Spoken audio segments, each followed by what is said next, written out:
Buying a house might actually be the worst financial decision you ever make. And I know it sounds shocking because we've all been told for years, just buy as soon as you can. It's the safest investment. But right now, Canadians are drowning in mortgages and interest rates are through the roof. And the dream of homeownership, it could actually be keeping you broke.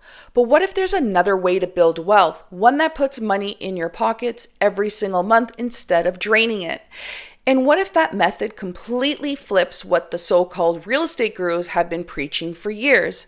Stick with me because I'm breaking down 3 very real scenarios side by side, and one of them is a curveball that can cut your housing costs in half. Buy wrong and one interest rate hike could wreck your finances. You work hard, you pay that mortgage, but somehow your savings never grows. What if you could actually own property and still have cash flow every month? If you're new here, I'm Claudia Ragona. I'm one of the Ragona sisters, and we break down real numbers, real strategies every week. There's no fluff, no hype, just the truth Canadians need to hear. And today we're looking at Nischa Shah's 65-20-15 rule, comparing it directly to the traditional way of buying a home. And then I'm going to throw in one of my own ideas, a hybrid strategy that could slash your housing costs in half while still letting you own property. By the end of this video, you'll know exactly which option might build wealth the fastest in today's economy.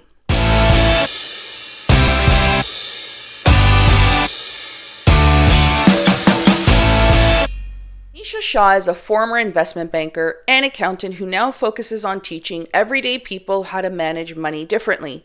She created something called the 65-20-15 rule, and here's what it means. 65% of your income goes toward living expenses, that is your rent, your food, your transportation, and all of your basics. 20% of your income is automatically invested. This could be into dividend-paying ETFs, index funds, or even rental properties. And 15% stays liquid. That means cash or easily accessible savings for emergencies or opportunities. And her teaching flips the usual message on its head. Instead of stretching every dollar to buy a house you might barely able to afford, she says focus on cash flow, liquidity, and investing first. She's big on avoiding high interest debt, and she calls credit card balances a wealth destroyer. She talks about emotional spending and how we often spend for comfort or status and sabotage our financial progress.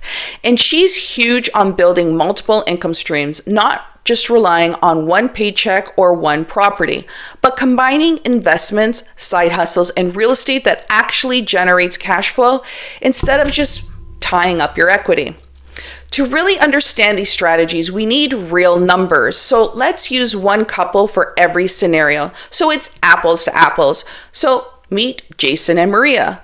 They have a dual income household of $120,000 combined.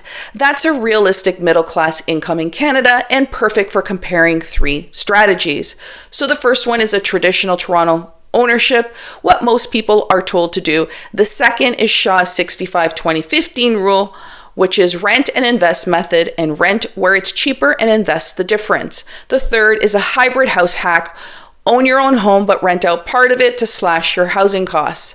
Jason and Maria decide to follow the classic advice, buy as soon as you can. They choose a Toronto condo townhouse like this one here on Shepherd Avenue for $705,000. And here's how that plays out. They put 10% down, which is $70,500 up front. Their mortgage payment, 25 years at today's 4.5% interest rate, is about $3,550 per month. Their maintenance fees are $523 per month. Property taxes are roughly $320 per month, which brings their total housing cost to $4,393, which is about 44% of their income. And that's well over what Nischa Shah recommends for total living expenses. With so much money tied up in the mortgage, maintenance, and taxes, Jason and Maria have almost nothing left over to invest or save. One interest rate hike and their budget could be blown. So what are the pros in living in Toronto?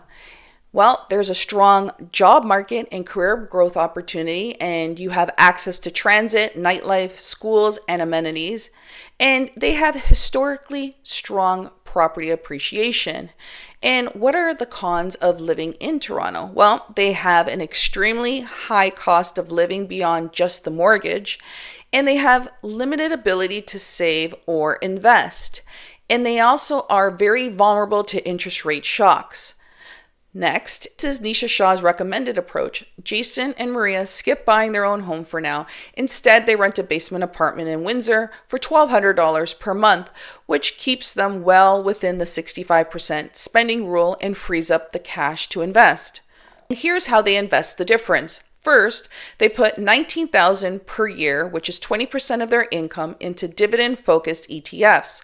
Assuming a modest 6% annual return, that account grows to about $85,000 in 4 years. Second, they buy an investment property in Windsor for just $350,000, with 20% down payment of $69,980.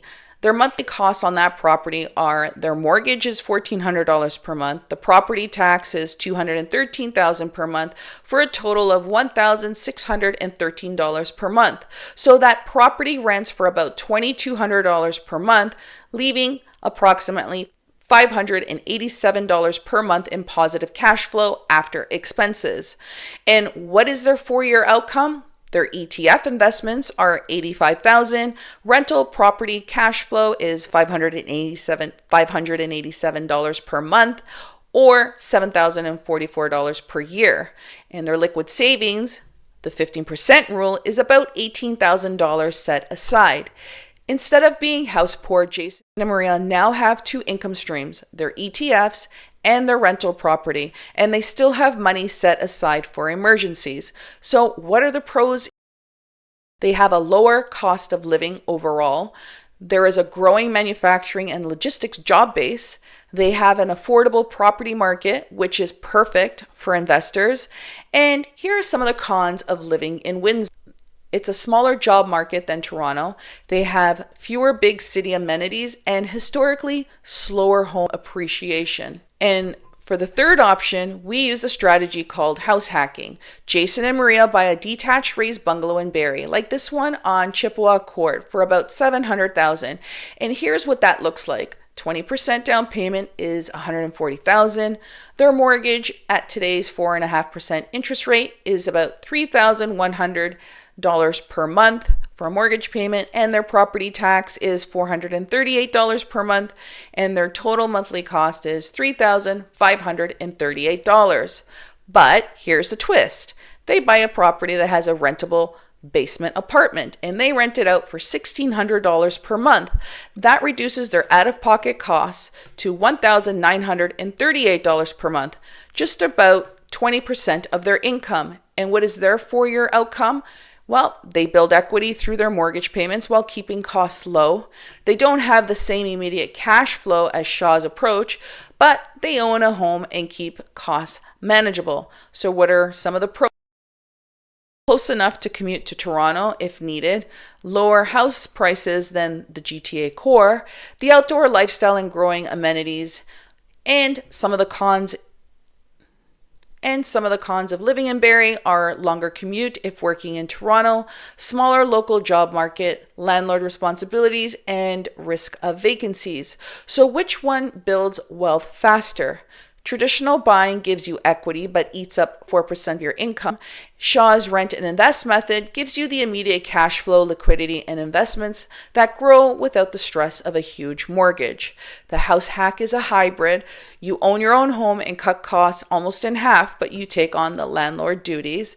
So which strategy makes sense for you right now? Buying traditionally, following Nischa Shah's rent and invest method, or doing a house hack? Drop your answers in the comments, and if this opened your eyes, hit like and subscribe.